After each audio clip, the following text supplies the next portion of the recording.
কি বলছো এসব? এত কিছু করে আজকে তোমার চাকরিটা পার্মানেন্ট হলো, আর এখন তুমি বলছো চাকরি করবে না? মামা, আপনি তো খুব ভালো করে জানেন আমি আমার শখের বসে চাকরিটা করতে এসেছিলাম, কিন্তু এখন আমার মনে হচ্ছে আমার থেকে মারুফের জন্য কাজটা খুব ইম্পর্টেন্ট। এখন মারুফকে আমি কই পাই? আপনাকে কল করুন, কল করে বলুন ওকে চাকরিতে জয়েন করতে, আর আমি চাকরিটা ছেড়ে দিয়েছি। তুমি শিওর তো? হ্যাঁ মামা। ওকে, তাহলে আর কি করার।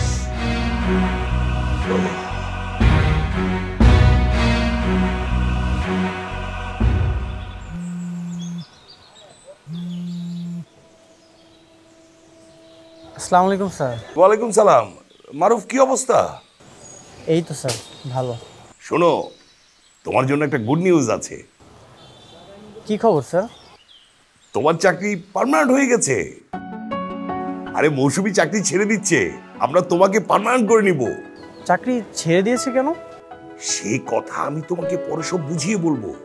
তুমি কালকে সকালে কাগজপত্র নিয়ে ক্লিনিকে চলে আসো, ঠিক আছে? জি স্যার, আমি চলে আসবো। আসসালামু আলাইকুম। ওয়ালাইকুম সালাম। হয়েছে? হ্যাঁ মামা, আপনাকে অনেক অনেক ধন্যবাদ।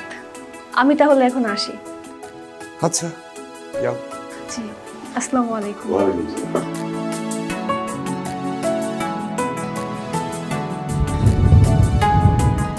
থ্যাংক ইউ মৌসুমী। কেন বলো তো?